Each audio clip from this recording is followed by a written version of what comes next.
and what's up, yo guys? It's your host Ruth Kirubo. So I'm running from school. It's already 5:40, which is beyond working hours. Yeah, here in Kenya it's from 8 to 5, and tomorrow we have exams.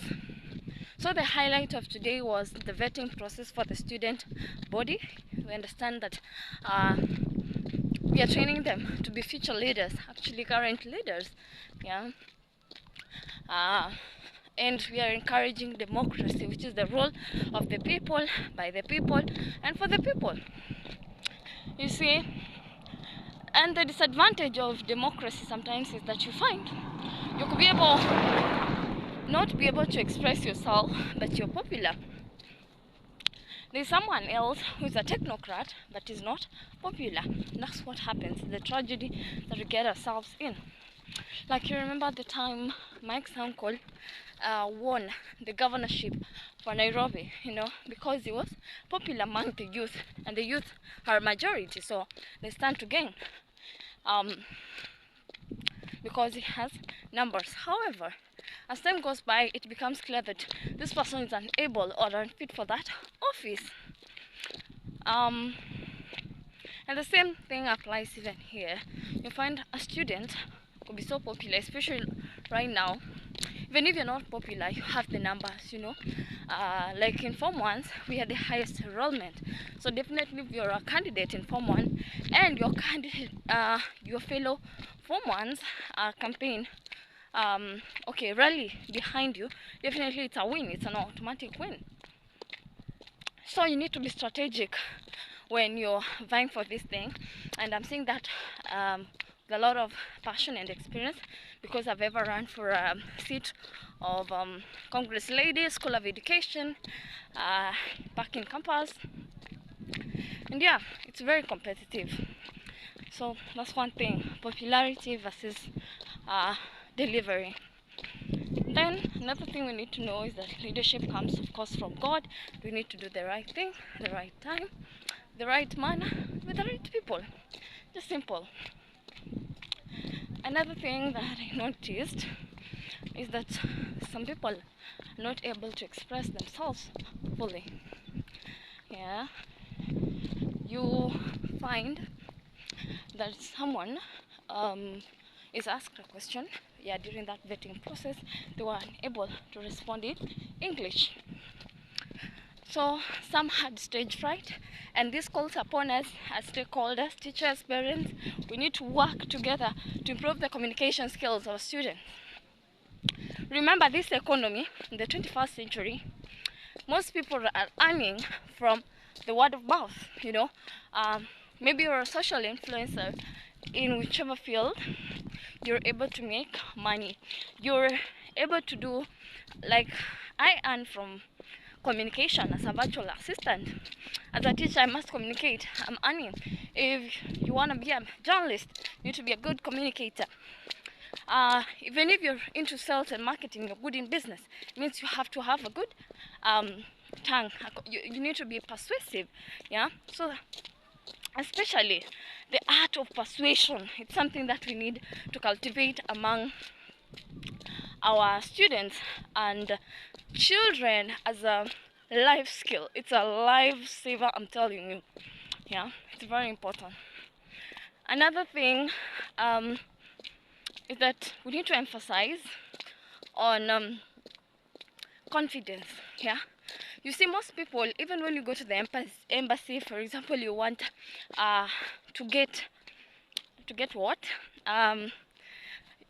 to bag that opportunity. Let's say it's a visitor. Yeah, so you'll need to convince the panel there or the interviewer that you're good and fit to have that position. So you need to be confident. You are asked questions like, for example, there were people for the docket of environmental secretary. You ask someone what is environment, they have no idea. You know the roles, they have no idea. Then why did you apply if you don't know the role? So it's good to nurture research skills. And how do we get to nurture those skills? Is to ask our students to know the nitty-gritty about everything they do. Just don't apply for the sake, of course, there are people who will go as incumbents, or unopposed, because no one else applied. But research is very important before you say anything. Numbers will actually sell you. So it's very important that you get to know your area of expertise inside and out. Yeah? Another thing that I saw, another thing is about interview skills. We need to teach our children about interview skills. We're not training them to be machines whereby they respond to any questions anyhow, like it seems like it's GPT generated. No, you don't need generic answers. Let them be unique. Let them use their language that they understand. You see, and if they don't understand the question, there's nothing wrong with asking to be pardoned. Yeah, you say, I beg your pardon. Yeah, you say it in a polite manner. Before entering to an interview room, it's basic etiquette that once you've left, also say thank you, because these are people who have spared their time to hear your story, to hear you campaigning for yourself. Yeah, it's pitching yourself. Yeah, it's an accelerator pitch.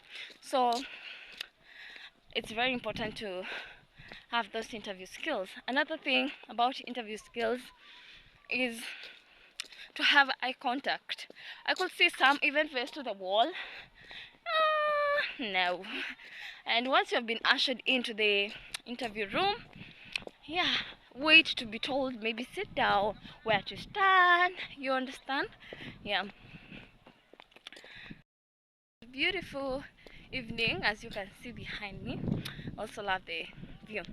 Okay, so about that interview skills, then also let them have a value proposition. We could ask someone to explain what are they bringing on the table, what have they done, or why do they feel they are fit for the position, and someone could be unable to respond, really. Another thing I will say is a frequently asked question, that is, tell us about yourself. So when you're asked to tell us about yourself, we expect to get your name, a brief introduction, why you are here before a panel. Maybe I can say my name is Ruth Kerubo, from maybe Form 1 North. I am applying for this post, and I feel I'm fit for this position because of ABCD. It's simple as that. Don't have to be complex. Tell us maybe your qualifications, maybe your leadership qualities in this case, because in this context, sometimes maybe it's a job interview. You could tell us some of the qualities that you hold, the certificates that you have. What do people say? Maybe you're a good strategist, you're a good communicator, you're diligent, you're industrious. You see, all these things that work to your advantage, and they'll give you a cutting niche. Otherwise, where I was going to, and I wish you a good day. Good night. Bye.